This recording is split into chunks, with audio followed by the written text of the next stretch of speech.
কৃষ্ণ কথারে পাপ ক্ষয় যেতে করি ন পারে পাপি পাপ কেতে কৃষ্ণ কোন কবিঙ্কর ইচ্ছা কাহিকি এ ধাড়িক লেখিଛନ୍ତି কৃষ্ণ কথারে পাপ ক্ষয় যেতে করি ন পারে পাপি পাপ কেতে গোটে পাপি মଣିষ জীবନରେ যেতে ପାପ ଅର୍ଜନ କରେ ଆଜ୍ଞା ଯଦି ଗୋଟେ ଲୋକ ଥରେ ମାତ୍ର କୃଷ୍ଣ ନାମକୁ ଭଜି ଦିଏ ବା କୃଷ୍ଣ ନାମକୁ ଉଚ୍ଚାରଣ କରିଦିଏ ତାହେଲେ ଆଜ୍ଞା ଜୀବନରେ କରିଥିବା ସମସ୍ତ ପାପ ନିଶ୍ଚିତ ଭାବରେ ତାର ଧୌତ ହୋଇଯାଏ। ଆମ ଗାଁରେ ଜଣେ ଅଷ୍ଟପ୍ରହରୀ କରୁଥିଲା 16 ବର୍ଷ ପାଖରୁ 64 ବର୍ଷ କଲା ତାପରେ କାହିଁକି ଗାଡି ଆଗରେ ପଡିକି ସେ ମଲା। ଅଷ୍ଟମ ପ୍ରହରୀ 16 ବର୍ଷ କରିଛି କିନ୍ତୁ ଆଜ୍ଞା କେତେ 64 ବର୍ଷ ପର୍ଯ୍ୟନ୍ତ କଲା ହଁ ତାପରେ ଗାଡି ଆଗରେ ପଡିକି ମଲା କାହିଁକି ତାକୁ ଭଗବାନ ରକ୍ଷା କଲେନି କାହିଁକି? ତେଣୁ ଆଜ୍ଞା ଆପଣ ମାନଙ୍କର ଗୀତା ପ୍ରମାଣ କରେ କହିଲେ ସର୍ବଧର୍ମାନ ପରିତ୍ୟାଜ୍ୟ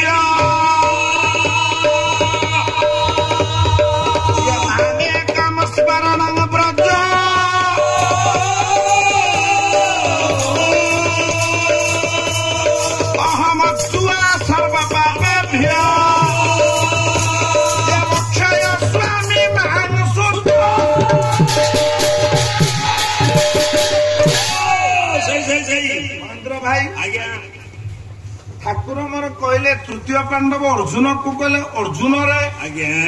ସର୍ବଧର୍ମାନ ପରିତ୍ୟାଜ୍ୟ ସବୁ ଧର୍ମକୁ ପରିତ୍ୟାଗ କରି ଯଦି ନିତ୍ୟ ନିୟମିତ ପ୍ରତିଦିନ ତୁ ମୋ ନାମ ଧରିବୁ ତେଣୁ ମୁଁ କଣ କରିବି ନା ସର୍ବ ପାପେଭ୍ୟ ମୋକ୍ଷୟ ସ୍ୱାମୀ ସମସ୍ତ ପାପକୁ ଖଣ୍ଡନ କରି ତତେ ମୁଁ ପବିତ୍ର କରିଦେବି। ଯଦି ଗୋଟେ ଲୋକ ଇଏ ଏତେ ଦିନ ହେଲା ଅଷ୍ଟମ ପ୍ରହରୀ କଲା କିନ୍ତୁ ଆଜ୍ଞା ଅକାଳ ମୃତ୍ୟୁବରଣ କଲା ତେଣୁ କାରଣ କଣ? ମନ ଭିତରେ ଆପଣଙ୍କର ମଧ୍ୟ ଶଙ୍କା ଥିବ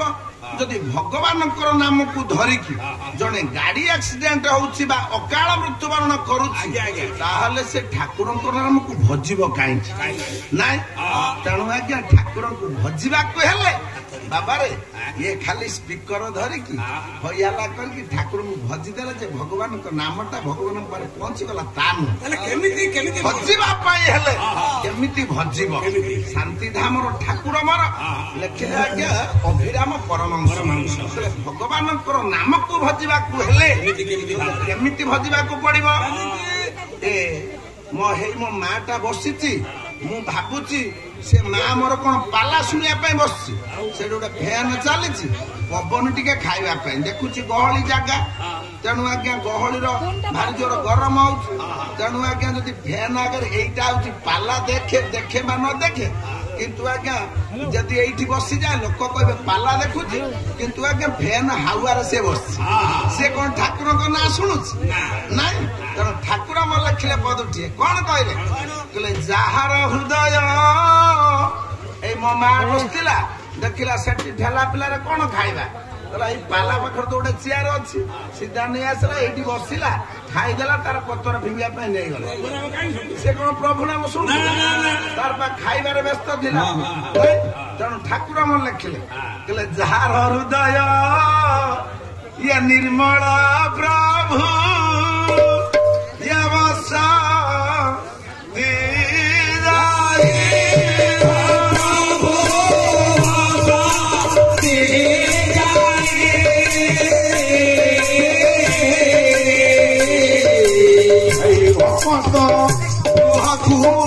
ଆସନ୍ତି ଭାବ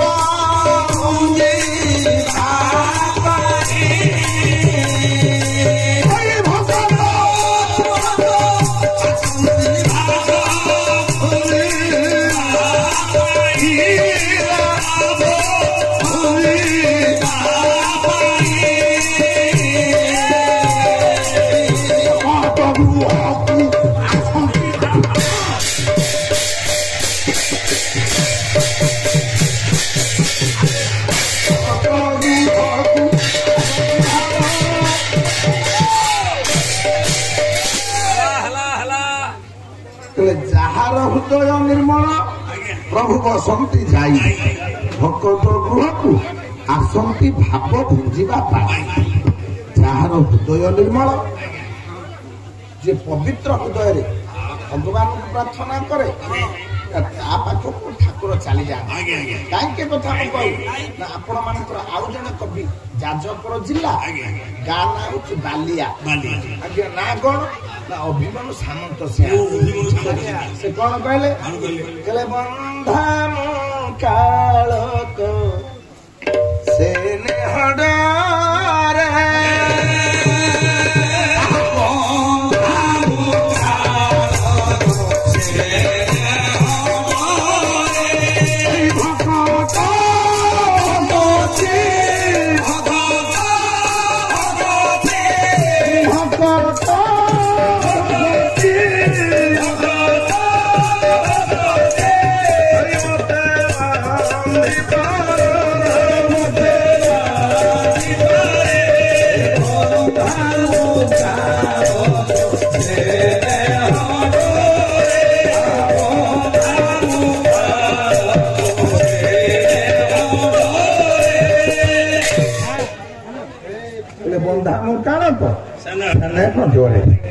ତେଣୁ ଆଜ୍ଞା ଯେ ଭକ୍ତିର ଡାକେ ସେ କେବେ ଅକାଳର ମୃତ୍ୟୁବରଣ କରେ କାହିଁକି କଥା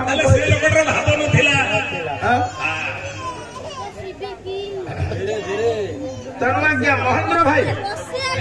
ଦେଖ ଯେ ଭକ୍ତିର ଡାକିଛି ଭଗବାନ ତା ପାଖକୁ ଆସି ପହଞ୍ଚନ୍ତି ସେ ମୁକ୍ତି ପାଇଛି କିଏ ପାଇଲା ମୁକ୍ତି ନା ଆଜ୍ଞା ଦିନେ କୁମ୍ଭୀର କାମୁଡ଼ିକି ଧରିଛି ହାତୀର ପାଦ ନାଇଁ ପୁଅ ଟାଣିଲା ଟାଣିକି ଥକି ପଡିଲା କହିଲା ନା ମୋ ବାପା କଣ ଟାଣିକି ଉଦ୍ଧାର କରିପାରିବି ନାହିଁ ପୁଅ ଯାଇକି ସପରିବାର ସମସ୍ତଙ୍କୁ ଡାକିଲା ତା ମାକୁ ଡାକିଲା ତା ଦାଦାକୁ ଡାକିଲା ତା ମାମୁକୁ ମାଇକି ଯେତେ ମଉସା ମାଉସୀ ପିସା ପିଉସୀ ସପରିବାର ସବାନ୍ଧବଙ୍କୁ ଡାକିଲା ସମସ୍ତେ ହାତୀ ପଲ ଆସିକି ପହଞ୍ଚିକି ଆଜ୍ଞା ସମସ୍ତେ ହାତୀକୁ ଟାଣିଲେ କିନ୍ତୁ ଆଜ୍ଞା ପାଣି ଭିତରେ ବଳ ହଉଛି କୁମ୍ଭୀର କାମୁଡିକି ଧରିଛି ହାତୀର ପାଦ ଏ ସପରିବାର ସବାନ୍ଧବ ସମସ୍ତେ ମିଳିମିଶିକି ଏକତା ହୋଇ ଆଜ୍ଞା ଟାଣିଲେ କିନ୍ତୁ 10,000 ବର୍ଷ ଟାଣିଲେ ଯେ କିନ୍ତୁ ଟିକିଏ ଆଜ୍ଞା ହଲେଇ ପାରିଲେନି ହାତୀ ସମସ୍ତେ ପୁଅ କହିଲା ନା ବାପାକୁ ଆଉ ଉଦ୍ଧାର କରିହବନି ସ୍ତ୍ରୀ କହିଲା ନା ରେ ବାବା ଛାଡି ଦିଅ ଆଉ ତମ ବାପାକୁ ତମେ ଆଉ ଉଦ୍ଧାର କରିପାରିବ ନାହିଁ ସମସ୍ତେ ଆଜ୍ଞା ଥକି ପଡିଲେ ସମସ୍ତେ ହାରିଲେ ସମସ୍ତେ ଆଜ୍ଞା ପଳେଇ ଆସିଲେ ଯେତେବେଳେ ସମସ୍ତେ ପଳେଇ ଗଲେ ହାତୀ ଦେଖୁଛି ଯାହାକୁ ପୁଅ ହିସାବରେ ଜନ୍ମ ଦେଇଥିଲି ବିପଦରେ ମତେ ସାହାଯ୍ୟ କରିବ ଥକି ପଡିକି ପଳେଇଲା ଯାହାକୁ ହାତ ଧରିକି ବାହା ହେଇଥିଲି ହାତୀ ଚିନ୍ତା କରୁଛି ମୋ ସ୍ତ୍ରୀଟା ମଧ୍ୟ ଚାଲିଗଲା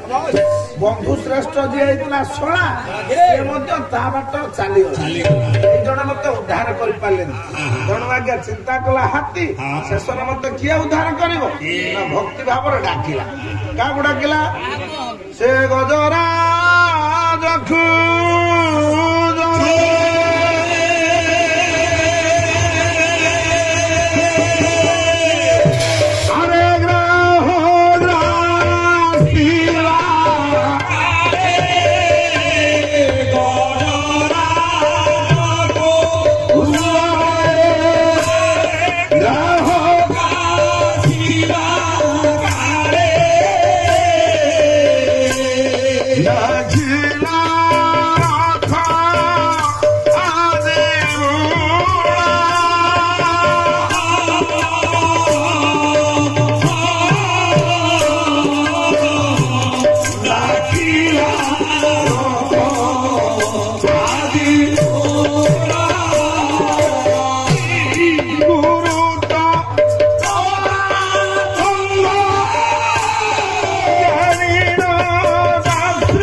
गजराज तू जड़े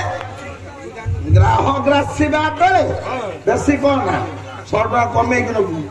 जोड़ा माइनस गुड़ा लेखिक गजराज को जड़े ग्राहक राशिबा काले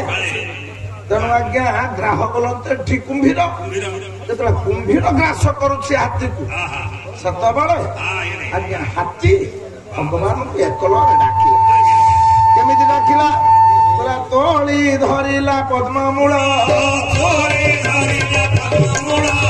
तोली धरिला पद्ममूल तोली धरिला पद्ममूल आदिरा रखो आदिमूल आदिरा रखो आदिमूल बोला ये तोली धरिला पद्ममूल डाकिला रखो आदिमूल आगे कथा बड़ भूल होउची जरा बोल ना हाथी की ए कुंभीर टाणु धरा समुद्र समुद्र को पद्म फूल फुटला हाथी तड़िकी धरला कहला ये समुद्र लुणी पानी रे आज्ञा पद्म फूल तेणु ठाकुर अभिराम परमहंस लिखिले तोली धरला पद्ममूल डाकिला रख आदि ना पद्म फूल आसिला को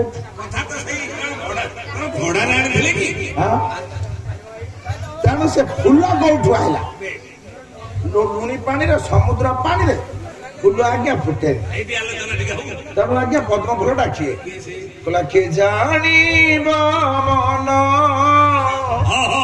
ये कथा रे संगात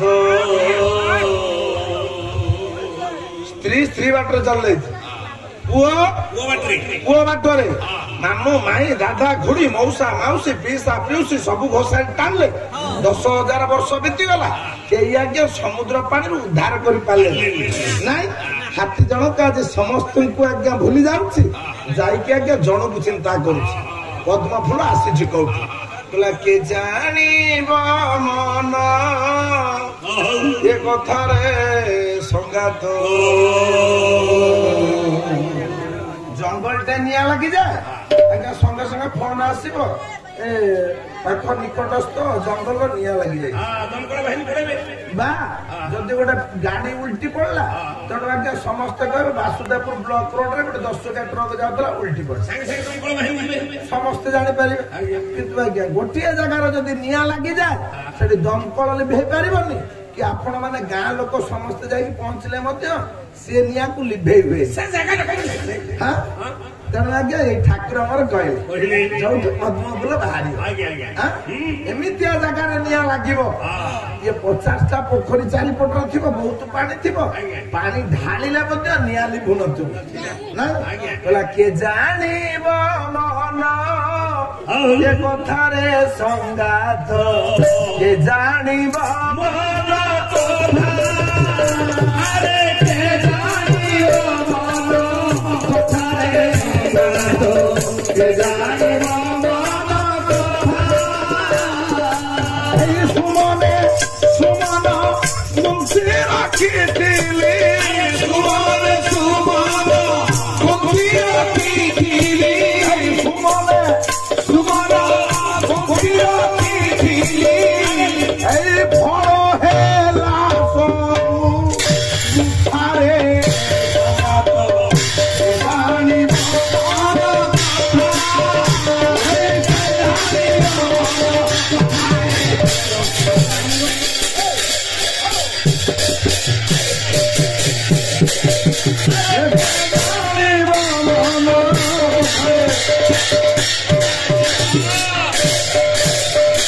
ଗୁଣିଜନ ଭୂଷଣ ବଢେରି ଛନ୍ତି କାନ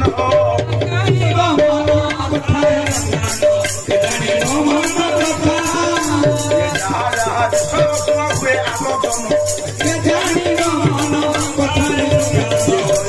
ଜଗନ୍ନାଥ ସତ୍ୟନାରାୟଣ ଜୟ ଜଗନ୍ନାଥ ମାନ ଧାରଣ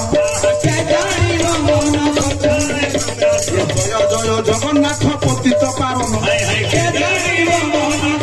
ଜୟ ଜଗନ୍ନାଥ ରାଧାରଣ ଜଗନ୍ନାଥ ଜୟ ଜଗନ୍ନାଥ ଭକ୍ତଦେବ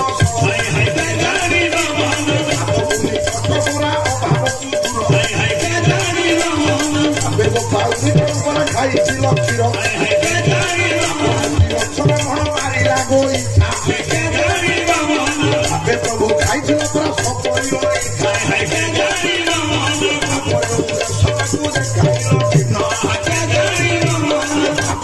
ସଦାବାର କରିଲ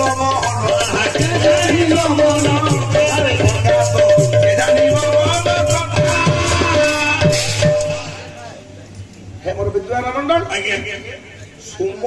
ସୁମନ ଗୁନ୍ଥି ରଖିଥିଲେ ଫଳ ହେଲା ସବୁ ବୃଥା। ତେଣୁ ଆଜ୍ଞା ଗୋଟେ ହଉଛି ମାନସ ପୂଜା, ଗୋଟିଏ ହଉଛି ଆଭ୍ୟନ୍ତରୀଣ ପୂଜା, ଆଉ ଗୋଟେ ହଉଛି ବାହ୍ୟ ଜଗତର ପୂଜା। ଆମେ ନାରାୟଣ ପୂଜା ହେଲା, ନନାକୁ ଡାକିଲେ, ଆସ୍ଥାନ କଲେ, ମଣ୍ଡଳ କଲେ, କଳସ ବସାଇଲେ, ସଂକଳ୍ପ କଲେ, ହେଲା ବାହ୍ୟ ଜଗତର ପୂଜା। କିନ୍ତୁ ଆଜ୍ଞା ବାହ୍ୟ ଜଗତ ପୂଜା ଠାରୁ ସର୍ବଶ୍ରେଷ୍ଠ ପୂଜା ହଉଛି ମାନସ ପୂଜା। ନାଇଁ କାହିଁକି ତାକୁ ପୂଜା ବୋଲି କୁହାଗଲା? ପର ଦୀର୍ଘଉକାର ପୁ ଆଉ ବର୍ଗେଜର ଆକାର ଯା, ନାରାୟଣ ପୂଜା। ନାଇଁ ତେଣୁ ଆଜ୍ଞା ପୂଜା କାହିଁକି କୁହାଗଲା? ନା ପୁ ମାନେ ହଉଛି ପବିତ୍ର, ଯା ମାନେ ହଉଛି ଜାତ ବା ଜନ୍ମ। ଯୋଉ ସ୍ଥାନରୁ ପବିତ୍ରତା ଜନ୍ମ ନିଏ, ଯୋଉଠି ପୂଜା ପାଠ ହବ ସେଠି ପବିତ୍ରତା ଗଙ୍ଗା ପାଣି ପଡିବ, ଅଗୁରୁ ପଡିବ, ଆଜ୍ଞା ପୀଠଟାକୁ ପବିତ୍ର କରାଯାଏ। ତେଣୁ ଯୋଉଠି ପବିତ୍ରତା ଜନ୍ମ ନିଏ, ଯୋଉଠି ପବିତ୍ର ସୃଷ୍ଟି ହୁଏ, ତାର ନାମଟା ହଉଛି ପୂଜାରେ। ସମୁଦ୍ର ପାଣିର ତ ପଦ୍ମ ଫୁଲ ନାହିଁ ମହେନ୍ଦ୍ର ଭାଇ, ହାତୀ ଯୋଉ ଫୁଲ, ଇଏ ହୃଦୟର ଯୋଉ ଫୁଲଟା ଫୁଟିଛି ତାକୁ ଆଜ୍ଞା କୁହନ୍ତି ହୃଦ ପଦ୍ମ। ନାଇଁ ଇଏ ହୃଦ ପଦ୍ମକୁ, ହୃଦୟର ଥିବା ପଦ୍ମକୁ ଆଜି ଆଜ୍ଞା ହାତୀ ମାନସ ପୂଜା ଭାବରେ ଆଜ୍ଞା ତୋଳିଦେଲା। କହିଲା ପ୍ରଭୁ ଇଏ ସମୁଦ୍ର ଜଳରେ ତ ମୁଁ ପଦ୍ମ ଫୁଲ ପାଇବିନି, ତମେ କହୁଛ ପ୍ରିୟ ପଦ୍ମ ଫୁଲ ପ୍ରିୟ, ତେଣୁ ଏ ମାନସ ଭାବରେ ମୁଁ ଆଜି ପଦ୍ମ ଫୁଲଟିଏ ତୁମକୁ ତୋଳି ଦଉଛି। ତେଣୁ ପଦ୍ମ ଫୁଲଟିଏ ଟେକି ଯାଇ ତମକୁ ଡାକୁଛି ପ୍ରଭୁ ମତେ ତମେ ଏ ଗ୍ରାହ ମୁଖରୁ ରକ୍ଷା କର ହେ। ତେଣୁ ଆଜ୍ଞା ଯେତେବେଳେ ଡାକିଛି, ତେଣୁ ଭଗବାନ ନାରାୟଣ ତାକୁ ଉଦ୍ଧାର କଲେ। ଇଏ ମହେନ୍ଦ୍ର ଭାଇ ତମେ ପ୍ରଶ୍ନ ପଚାରିଥିଲ, ଗୋଟେ ଲୋକ 64 ବର୍ଷ ପର୍ଯ୍ୟନ୍ତ ହରିନାମ ଧଇଲା, କିନ୍ତୁ ଆଜ୍ଞା ମଲା ବେଳେ 64 ବର୍ଷର ଅକାଳ ମୃତ୍ୟୁ ବରଣ କଲା, 120 ବର୍ଷ ବଞ୍ଚିଲା। ଏଥିରୁ କଣ ବୁଝିଲ? ଠାକୁରଙ୍କ ନାମରେ ଯଦି ଭାବ ନାହିଁ, ସ୍ନେହ ନାହିଁ, ବିଶ୍ୱାସ ନାହିଁ, ଭକ୍ତି ନାହିଁ, ପବିତ୍ରତା ନାହିଁ, ହୃଦୟର ନିର୍ମଳତା ନାହିଁ, ତାହେଲେ ମାଲୋ କଣ ସେ ଠାକୁରଙ୍କୁ ତ ପାଇବୁ? ଠାକୁରଙ୍କୁ ପାଇବାକୁ ହେଲେ ଆଜ୍ଞା ଯାହାର ହୃଦୟ ନିର୍ମଳ ପ୍ରଭୁ ବସନ୍ତି ଯାଇ ହୃଦୟକୁ ପବିତ୍ର କରିବାକୁ ପଡିବ। ତେଣୁ ଆଜ୍ଞା ଯଦି ହୃଦୟକୁ ପବିତ୍ର ନ କରିବା ତାହେଲେ ଆମେ ଭଗବାନଙ୍କୁ ପାଇବାନି। ତେଣୁ କୃଷ୍ଣ କଥାରେ ପାପ କ୍ଷୟ ଯେତେ, କରି ନ ପାରେ ପାପୀ ପାପ କେତେ। ତେଣୁ କବି କହିଲେ କୃଷ୍ଣ କଥାରେ ପାପ କ୍ଷୟ କେତେ କୁଇଣ୍ଟାଲ? 5-7 କୁଇଣ୍ଟାଲ ହେଇଯିବ। ଯେତେବେଳେ ପାପୀ ପାପ କରି 5-7 କୁଇଣ୍ଟାଲ ହେଇଯିବ। ଲେଖା ହେଇଛି। କବି କହିଲେ କୃଷ୍ଣ କଥାରେ ପାପ କ୍ଷୟ ଯେତେ। ହେ ମୋର ବିଦ୍ୱାନ ମଣ୍ଡଳୀ, ସାହିତ୍ୟିକ ଅନୁରାଗୀ ବିଦଗ୍ଧ ସୁତା ମଣ୍ଡଳୀ, କବି କହିଲେ କି 5 କୁଇଣ୍ଟାଲ ପାପ ନଷ୍ଟ ହବ? 5 କିଲୋ କି 500 250 ପରିମାଣ ଅଛି କି? ତାହେଲେ କୃଷ୍ଣ ନାଁକୁ ଧଇଲେ କେତେ ପାପ ଖଣ୍ଡନ ହବ କେମିତି ଜାଣିବା? ନାଇଁ ଆପଣ ମାନଙ୍କର କୃଷ୍ଣ ଦୈପାୟନ ବ୍ୟାସ ସଂସ୍କୃତ ଭାଗବତ ଆଜ୍ଞା ଗୋଟିଏ ଶ୍ଲୋକ କଣ କହିଲେ? କଣ କହିଲେ? ଏକ ଅପି କୃଷ୍ଣ ଭୂୟପି ପ୍ରଣମ୍ୟ ସ୍ୱାସୀ ମେଧି ସମତୁଲ୍ୟ ସ୍ୱାସମେଧ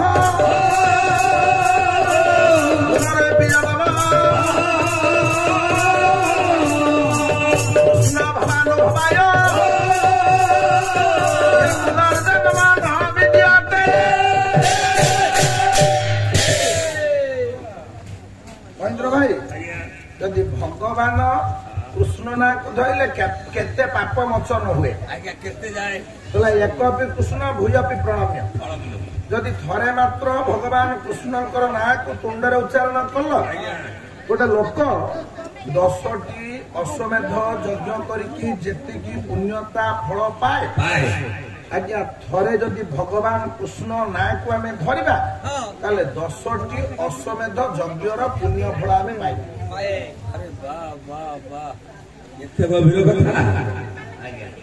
କିନ୍ତୁ ଇଏ ମହେନ୍ଦ୍ର ଭାଇ ଯଦି ଭଗବାନ କୃଷ୍ଣ ନାଁକୁ ଧରିବା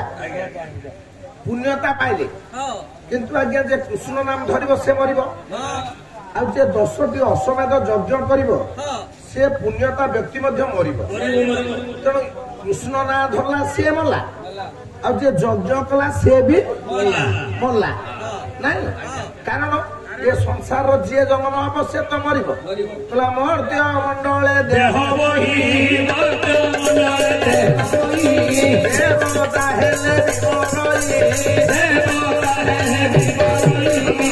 ଅତି ବଡି ଜଗନ୍ନାଥ ଦାସ କହିଲେ ଏ ସଂସାରରେ ଯିଏ ଜନ୍ମ ହବ ସେ ଆଜ୍ଞା ଦିନ ନା ଦିନ ମୃତ୍ୟୁବରଣ କରିବ। ତେଣୁ ଆଜ୍ଞା କବିବର ରାଧାନାଥ ରାୟ ମଧ୍ୟ କହିଲେ କଣ କହିଲେ କେହି ରହି ନାହିଁ ରହିବ ନାହିଁ ଏ ଭବରଙ୍ଗ ଭୂମି ତଳେ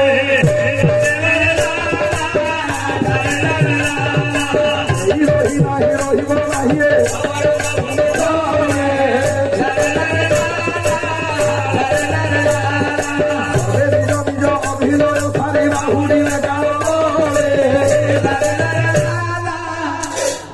ସମସ୍ତେ ତ ମରିବେ ତେଣୁ କୃଷ୍ଣ ନାଁ ଧରିକି ଲାଭ କଣ? ତେଣୁ ଆଜ୍ଞା ସମସ୍ତେ ଯଦି 10ଟି ଅଶ୍ୱମେଧ ଯଜ୍ଞ କଲା ମଲା ଆଜ୍ଞା କୃଷ୍ଣ ନାଁକୁ ଧଇଲା ସେ ମଧ୍ୟ ମଲା ନାଇଁ। ଆପଣ ମାନଙ୍କର ଆଉ ଜଣେ ବରିଷ୍ଠ କବି ଭକ୍ତ କବି ଦିନକୁ ମଧୁସୂଦନ ରାଓ ଲେଖିଲେ କଣ କହିଲେ? ଏ ସଂସାର ରଙ୍ଗମଞ୍ଚ ଏ ଆମ୍ଭେ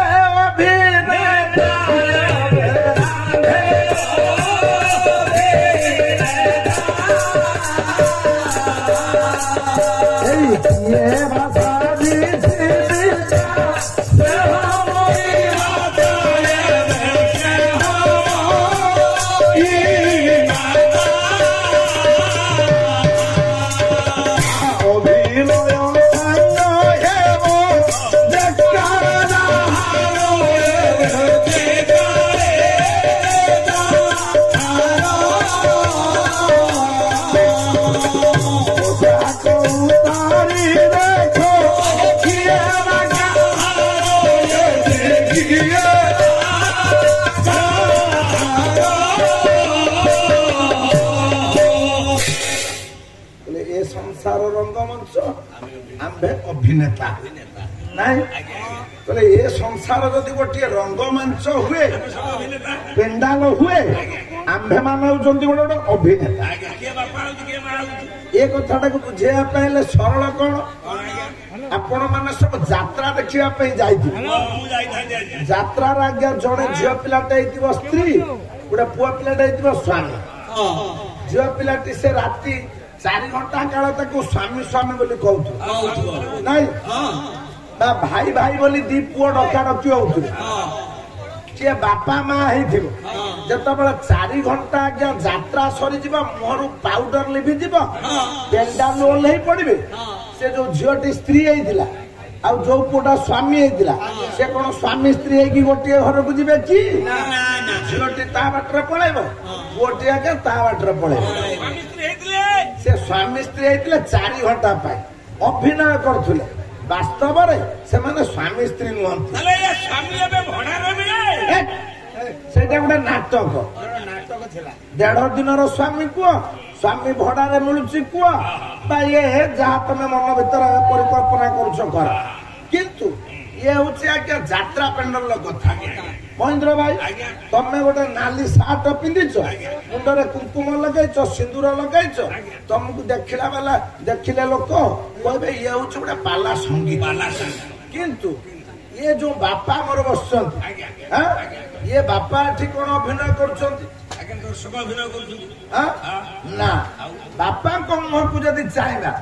ଆମରି ଭଳିଆ ଦିନେ ତାଙ୍କ ମୁଣ୍ଡର କେଶଟା କଳା ଥିଲା ନା ନାଇଁ ଆମ ଭଳିଆ ମଧ୍ୟ ସେ ପିଲା ଜୀବନ ଯୁବକ ଜୀବନ ଯୌବନର ଶରୀର ନେଇଥିଲେ ଆଜି ଅଛି କି କି ଦୁଃଖ କହିବି ଆଏ ଜଗନ୍ନାଥ ବୟସ ଗଲା ସରି